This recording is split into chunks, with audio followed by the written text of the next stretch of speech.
Hey YouTubers, if you like what you see, make sure you click subscribe below. Today we're going to be in week 6 of our Thursday night triple threat. And you got a little karaoke edition coming straight at you from Triple Code J over here. Heard he's a bad guy.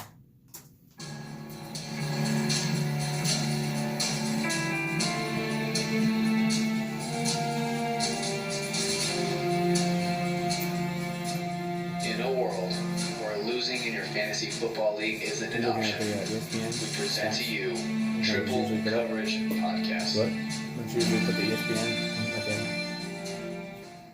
Coming to you live from TCP Studios in Las Vegas, Nevada, Jay Up and James Up are your co-hosts for everything fantasy football related. So sit back, crack a cold one, and enjoy the show.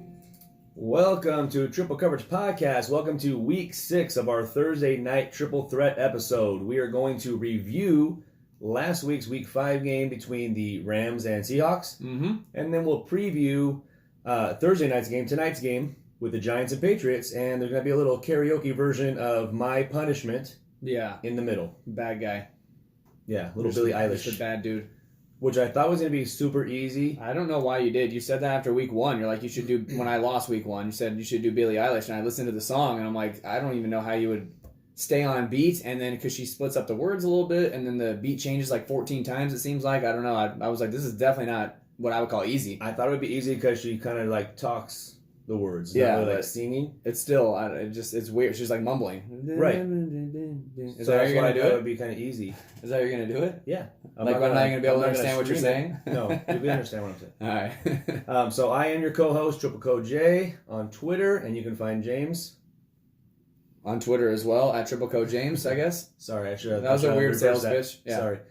I should have thrown that to you opposite there. Yes. Sorry about that, bud. He's nervous. I'm getting nervous for my song now. Knees are weak. Now you're in my head. All right, so we finally had another good Thursday game, I thought. Which we kind of said. And the first 3 weeks of Thursday night, we were getting a little discouraged because every game was low scoring, sloppy play, a lot of turnovers, a lot of just not fun football to watch by any means. But the last couple weeks have kind of saved the Thursday nights. And the final score was Seattle 30 to the Rams 29. And it ended in pretty good fashion. And I got to say, I can't remember a time where you and I didn't talk to each other, bet the opposite, and both won. So Jay actually ended up having the Rams, right? Plus 1.5. Plus 1.5. They lose by 1, so he covers with the over.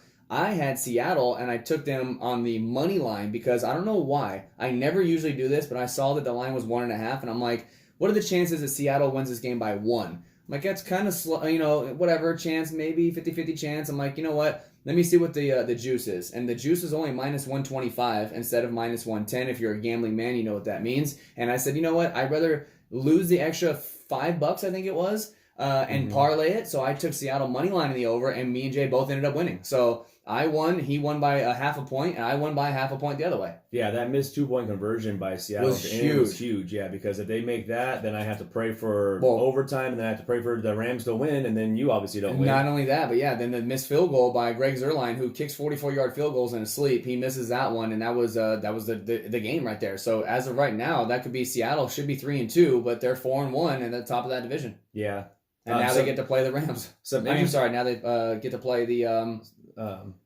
Browns. The Browns, who are reeling just all over the place right now. They have a terrible offensive line. Like it doesn't matter who the pass rusher is. Like they're in Baker's face. That's what's crazy about like it looks terrible. Like fantasy football. When you talk fantasy football implications, and you see guys that are stacked on a team, like you look at Cleveland with Odell Beckham and Jarvis Landry and Njoku to start the year and Nick Chubb, and you're like, oh my God, this offense is going to score 50 points a game. But you forget that they need people to block for them to get the ball downfield, to get the receivers time, to actually have a running game. And Cleveland's offensive line has just been getting manhandled through the first 5 weeks, and it's making Baker Mayfield look really bad, to be honest. It makes me wonder how bad Nick Chubb would look, or how good, I should say, good he would look if he had a decent offensive line, because he's doing well with a bad offensive line. Top 10 right now. Even again last night, like I think he had 86 yards rushing, and it's like, I just know, they look terrible. But we'll get back to the Seattle Rams game here. Yeah, so Seattle Rams right now, Jared Goff had a gigantic game yardage-wise, 395 yards and a touchdown. He did have an interception. Russell Wilson on the other side of the ball, though, 4 throwing touchdowns, no interceptions, only had to throw the ball 23 times. Goff had to throw it 49 times. He doubled 4 up. different guys, too. Wilson threw touchdowns, too. Yeah, 4 different, they're targets. spreading the ball around pretty well. Will Dissly, another solid game for him at the tight end position. Will Dissly, to me, is a top 6 or top 7 tight end at the worst every single week now. Yeah, he caught all 4 of his targets for 81 yards. The thing I thought was interesting is that Rashad Penny came back and only got 6 carries. Kinda, yeah. He kind of came back. The thing that you said about the whole 4 touchdowns of 4 different receivers, I thought it was kind of weird that not one Seattle wide receiver or running back or tight end had more than 4 targets. That was it. 4 targets, Will Dissly, 4 targets to Lockett, 4 targets to Jerron Brown. Everyone else had less than that. He threw to 8 different wide receivers. Do you think, Jay, that Chris Carson is the real deal? I like Chris Carson. The only time that we were down on Chris Carson was when he couldn't hold on to the ball. He fumbled 3 times in the first 3 games of the season. If he can hold on to the ball, then he should hold on to this RB1 spot. And we talked about him in the offseason. He's a guy that could be like sneaky top 12 running back by the end of this season, as long as he can get past those fumbling issues. It's just he's an undrafted free agent. You know, he was undrafted when he was, you know, signed with Seattle. He did get drafted, and then you get Penny, who's drafted in the first round. I think everyone's perception was it's only a matter of time till Rashad Penny steals his job. They took him in the first round. You know they have a lot invested in him, and Chris Carson was undrafted. So it's like, at what point is Penny going to take over this job? And you're not going to take over from Chris Carson if he's getting 27 carries here, 118 yards, and he actually caught a ball for a touchdown as well, which made him even have a better week. Barely caught the ball. But he patted it up in the air and then caught it just to mess around. If there was anyone within 5 yards of him, he would not have caught that ball. But Chris Carson, I mean, the guy is a workhorse right now, and if Penny's sprinkled in there every once in a while, he's not really playable for me at this point. But Chris Carson is definitely a must-start from here going forward, especially the Rams' defense is not terrible against the run, and he ran for almost 120 yards. Yeah, Chris Carson to me is a must-start every single week, and Rashad Penny is, until he does something, he's not even flex-worthy right now. Yeah, I agree. What about Cooper Kupp getting 17 targets only? 17 targets. Cooks got hurt, okay, and Robert Woods had 9 targets. But Cooper Kupp is leading the entire NFL, Jay, in targets with 63 targets through 5 games. I mean, it's just absolutely ridiculous how many targets he's getting. Yeah, 63. It wasn't just this game. He's getting double-digit targets almost every single game, if not all games. But 17 targets is crazy. And Brandon Cooks only had 3 because he got taken out. And you would think, okay, well, where else did they go? Well, in this game, they went to Gerald Everett. Gerald Everett had 11 targets. He was second to Cooper Kupp. Outside of that, do you think if Cooks doesn't play, do you think Josh Reynolds has any kind of value playing for, even if it's just a week? Can you play Josh Reynolds next week?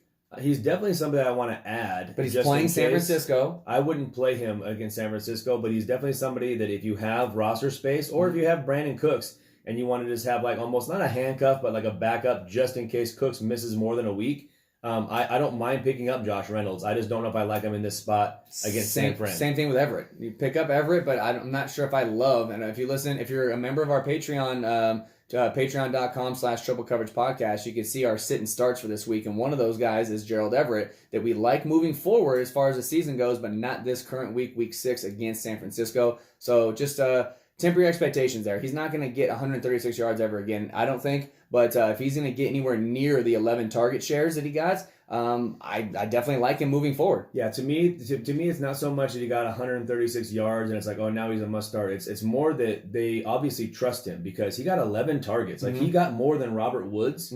I don't think this was like game script. Like they found out that Seattle just couldn't guard the tight end. I think that they actually trust Gerald Everett. He was running. He's in his 3rd year. He was running hard though. Yes. After the catch, he was like looking for contact and steamroll. I was like, where has this guy been the last 2 years? Like, where has he been? Because he was supposed to. He got drafted. In our rookie drafts in the Dynasty League that we're in, he got drafted, if not the back end of the 1st round, early 2nd round, if you remember. Gerald Everett was up there with the O.J. Howards and the rest of those guys that draft, and Gerald Everett, everyone was high on because he went to the Rams. Right. And then he just didn't do anything, and now all of a sudden he looks like he's George Kittle after he gets the ball. So I'm just not sure if you can trust that yet. Definitely somebody I'm picking up in redraft leagues, though, and stashing. Oh, for sure. Space. Absolutely. Anybody else you want to talk about? I mean, we could talk about Todd Gurley, how he had 15 carries. Malcolm Brown only 1 carry. Yeah, so that's a good sign. It was Todd Gurley 99% of the time at running back. It's a good but sign. He only got 51 yards rushing. Not a good sign. Not a good average. And he the first touchdown he got was legit. Mm-hmm. To me, the second touchdown was because Gerald Everett literally got tackled a foot from the goal line. Right. So, I mean, that kind of skews things when you're talking about fantasy points because in the receiving game, they gave him 5 targets. He only caught 3 of them for a total of 6 yards. Still an extra 3.5 points there, though. So if he didn't get that last fluky touchdown, he still would have got you double-digit points. It's just I like the fact that Malcolm Brown only got 1 touch. Like that's a high. If I'm a Todd Gurley owner, I love it because he got 0 targets, Malcolm Brown. So all the targets of the running back went to Todd Gurley, and almost every single carry, but that one went to Todd Gurley in the backfield. Yeah. Brandon Cooks had 1 carry for 27 yards as well, but obviously he got hurt as well. So Todd Gurley owners, it sucks because he's not giving you RB1 numbers, but as long as he keeps bailing you out with these touchdowns, he's still obviously startable as your running back 2 going forward for sure. Yeah, I believe so too. Does that bring us to our punishment? So last week, I killed with Cooper Kupp and Russell Wilson, and it's not like anybody really had a bad game. The game was really high scoring, and all of our picks actually did pretty well. But it just the difference was Goff had 1 touchdown and Russell Wilson had 4, and pretty much bailed me out for that win. So the punishment was karaoke, and Jay's gonna have to sing. What song did you pick while I get this set up? I picked "Bad Guy" by Billie Eilish because, like I said earlier in the show, I thought that it would actually be an easy one to do. And as I started writing it, it actually wasn't that easy. I thought that the previous karaoke punishment I had this season was actually easier than the one that I did for this. I decided to pick Tyler Lockett to sing it to because he was my least scorer out of the 3. Even though he didn't have a bad game, he did catch a touchdown, but he only caught 4 passes for 51 yards. Like, you're a number 1 guy, and they put up 30 points. You would have thought he would have had more. You would have thought he went over 100 yards, maybe 8 catches. But no, 4 catches, 51 yards, and a touchdown. Just very mediocre to me. Yeah, mediocre. That's a wide receiver 2. So I went ahead and I'm going to change the lyrics and make it "Wrong Guy" instead of "Bad Guy." All right, are you ready? Yeah.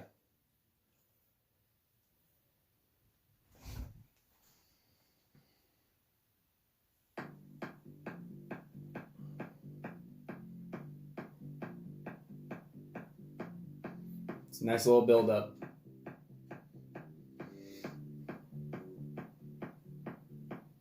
I lost on Thursday, triple threat, pick 3, wrong guys, I lost the bet, karaoke's the punishment, this one's for you, Lockett. 4 catches on 4 targets for him, wasn't there for Russell Wilson, couldn't hit 20 points again, there goes my whole season. So you're a fast guy, like to run right past guy, just can't get enough guy, de facto number 1 guy. We're gonna have to start over again. I was way off with that. Let's start off with the, I looked and it already started. Start off with what? So go back to "You're a fast guy." Do you want to start this over again, even though this is kind of screwed? I'll start the whole thing over again if you want. I'll take it out. You'll take it out? Yeah, we'll start over. Ready? Yeah, with the whole song? If you want. Yeah. I can take this out. YouTube, the only thing. YouTube will figure it out later. Second test.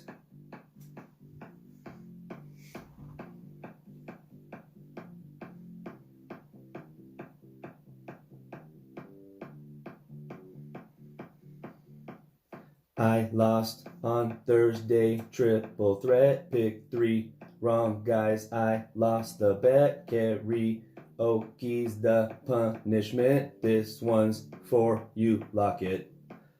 4 catches on 4 targets for him, wasn't there for Russell Wilson, couldn't hit 20 points again, there goes my whole season.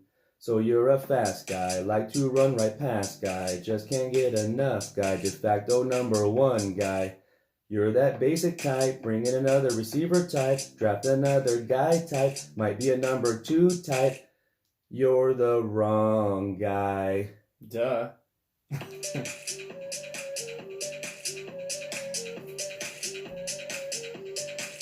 You're the wrong guy.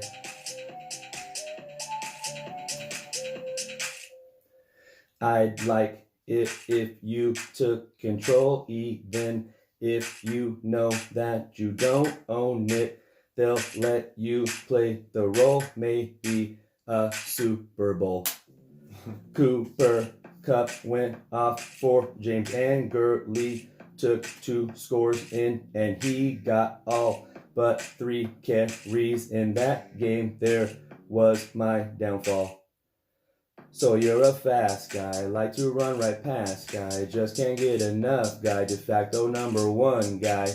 You're that basic type, bring in another receiver type, draft another guy type, might be a number 2 type. You're the wrong guy. Duh. Yeah? It wasn't that bad the second time around. Yeah, though, I mean, there was no practice. So Hey. I had a feeling it was going to be a lot tougher, way tougher than I thought it was going to be when I was writing it. And I was like, this is going to be ridiculous. And then when I missed the cue, it was like, boom. Yeah, it's tough. It's tough when you listen to it in the car and you can sing along with the person and then without the person. I've always had a problem following along on the beat. I'm just not very musically talented in that scenario. Yeah, if you're listening on the actual podcast, we took out the first take. The second take is a lot better. The first take was pretty rough as far as missing the cues there. Yeah, but luckily we have a full editing team and myself, and I will edit that out for my brother. Sweet. All right, so let's move on, Jay. Punishment served? Yes. Punishment served. Next week, this week, I should say, week Tonight. 6, New York Giants at the New England Patriots. Man, I feel bad for these Giants. I feel like the whole team is hurt. This ain't going to be good. The New England Patriots favored by 16.5 points. The over-under is 42.5, and I'm just not sure how the New York Giants are going to score. So here's a couple of nuggets for the New England team as a whole, Jay. Ready? New England's offense is 3rd in points scored, averaging 31 points per game. They are 6th in passing yards, averaging 291 yards per game. Here's their defensive stats. This is not a misprint. This is legit through 5 weeks, New England stats. Defense, 1st in points per game, giving up only 6.8 points per game. That's not a misprint, 6.8. They are 1st in total yards, giving up only 238 yards a game. They are 1st in passing yards, giving up only 160 yards per game. And they are 3rd running yardage, giving up only 78 yards per game.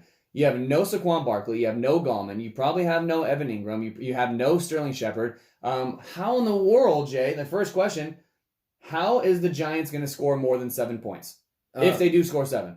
The only way they would do that is obviously by a broken play, which you can never count on. We just saw Washington do it against New England last week to start the game. Like they opened up the game 7-0, and it was because of a broken play. They used a trick play end around to Steven Sims, so it kind of caught New England off guard. That's the only way, because I don't see how they're going to sustain. They're not going to be able to just keep pumping out points. Like just to go on top of it and kind of piggyback what you were saying about all of New England's defensive stats, yardage wise, just as far as fantasy points goes. New England gives up the least amount of fantasy points to the quarterback position. They give up the second least fantasy points to the running back position, and they give up the least amount of fantasy points to the wide receiver position, not to mention second least to the tight end position. And now we talk about some of the injuries and guys that aren't going to be playing. Evan Ingram is questionable, but they're basically saying that he's unlikely to play. Right. They've already ruled Saquon Barkley out, and they've already ruled Wayne Gallman out, and Sterling Shepard's out with his concussion, which is the second one this year. Yeah. So you literally have Daniel Jones at quarterback throwing to Golden Tate and Darius Slayton, and then you have John Hilleman and at running back and Rhett Ellison at tight end. So Darius Slayton, this is from John Daigle on Twitter. Darius Slayton was second only to Sterling Shepard in air yards, 208, and routes run, 71, amongst Giants wide receivers and the Daniel Jones's era 3 starts. Now entrenched in 3 receiver sets for the foreseeable future, but now with no Shepard, I actually like Darius Slayton in this spot to maybe stumble his way into the end zone. The only problem, though, Jay, is that New England's defense hasn't allowed a touchdown through the air to the running backs. They haven't allowed a touchdown through the air to the receivers, and they haven't allowed a touchdown through the air to any tight end through 5 games. So I don't know how the Giants are going to score. Like you said, it's going to have to be a defensive touchdown, a pick 6, maybe a broken play. But I mean, I'm not looking forward to starting any Giants players at all in this entire offense in any kind of format.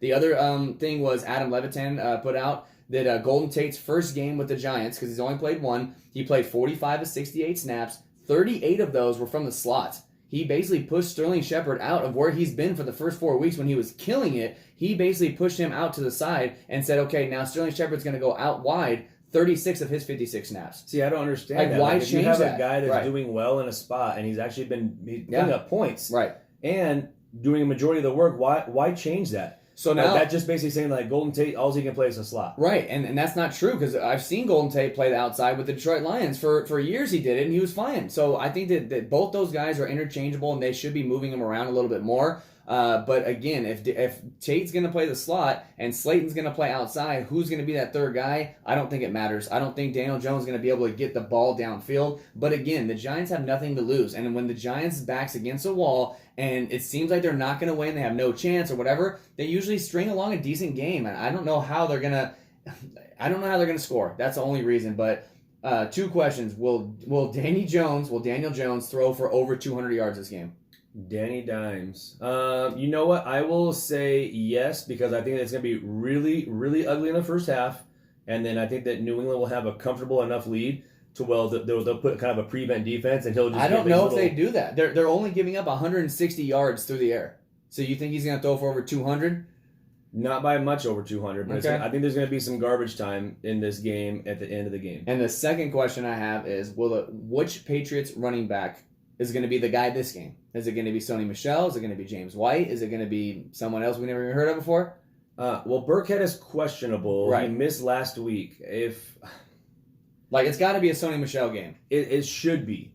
It should be a Sony Michel game because of the way the game script is. They're huge favorites. They should have the lead comfortably in this game for a majority of the game, if not the entire game. So it should be a Sony Michel game. The good part about it is you can play him in your flex spot. I hate playing a flex guy on Thursday night because if he ends up doing terribly, then you're kind of screwed. But this is a good spot for Sony Michel. The only thing that worries me is if Burkhead comes back. If Burkhead comes back, you don't know what Bill Belichick's going to do.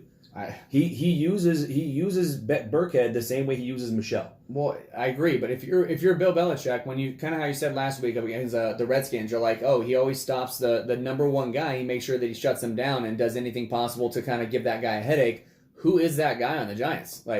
I mean, it's got to be Golden Tate. It's got to. That's why I like Darius Slayton this game. And I think that in the offseason, Daniel Jones worked with Darius Slayton because they were both on the number 2 team. Mm-hmm.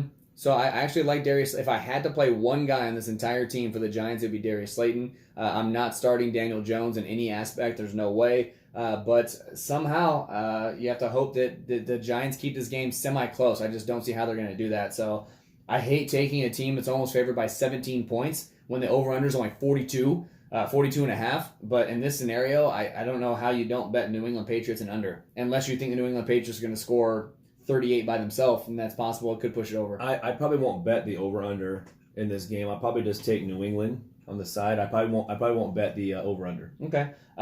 For our picks for this week, you lost last week, so you can go first. Who was your first pick?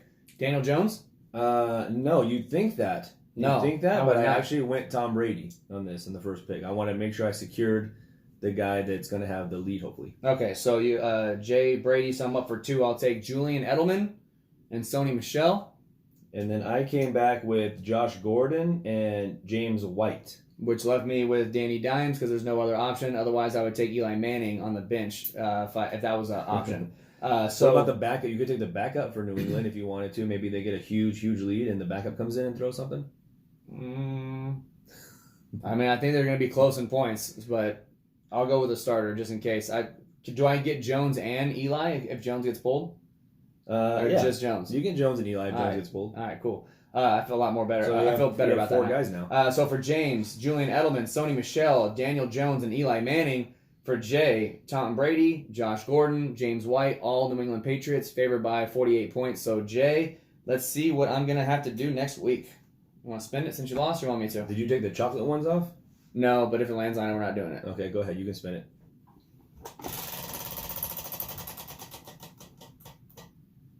Hot chocolate. Ain't doing that. Dude, we need to get rid of these karaoke ones. Karaoke again. Damn, man. I gotta start looking at karaoke songs to do because there's no way I'm winning with Daniel effing Dimes. So good luck, Jay. Danny Dimes might be something that rhymes with anything that's popular song out there though. A lot of popular songs out there right now. Something closing time. Danny Dimes. You screwed me on Thursday. Yeah, that'd be easy. All right. Anything else you want to add? A Thursday night preview? No. You say your pick was New England and over, or New England under? I personally like the over in the game, but if I'm betting it in the sports book, I'm not gonna parlay it. I'm not putting money on this game, but if somebody said here's $100, go bet it, I would take New England and the under. Okay. I just don't know how the Giants are gonna score. I like it's gonna have to it's be. It's gonna be something fluky. I'm right. Okay. So they get 10. Fumble. So they get 10. That means New England still got to score 33 points. But they can for sure. They can. But like, why? I mean. The Giants, the only bad part about the Giants is their wide receivers. They can't guard wide receivers. They give up the second most fantasy points to the wide receiver position. Well, I have Edelman and you have Gordon, so right. that my only savior for me to even have a chance to win this game is if Edelman blows up or Sony Michel finds his way into the end zone a couple of times to even out Brady. Only throws like a touchdown, right. And Sony Michel has 3. Right. That's what I'm saying. I'm actually benching Brady in the Venetian League. I've started him all 5 weeks, and he's done very well for me, but I'm benching him because I have Stafford on Monday night against the Packers, and I think that he's going to be throwing from behind. So I'm actually benching Brady this week. Yeah, see that. I just don't see him throwing 4 touchdowns in this game. He doesn't need to. You have a chance, and that's the exact why. Is because Brady is a big name, obviously, and I don't think Daniel Jones is going to light it up. But Brady might only come out there and throw 1 touchdown, and it might be Sony Michel gets 2, and Rex Burkhead gets 1. Right. And then next thing you know, you win. So you sign off on benching Brady for Stafford. I think that's a toss-up, honestly, because Green Bay is actually really good against the pass. They really, I think it's a big. Dak Prescott just threw for 465 yards against that secondary, so they're not that good against the pass. But even with that game included, they're still in the top 5 as far as like fewest fantasy points given up to the quarterback position. Well, if you tell me that Stafford's going to throw for 400 yards, I'm starting him every time because there's no way he's not going to get at least 2 touchdowns out of that. Okay. All right, you ready to crack one? Let's crack it.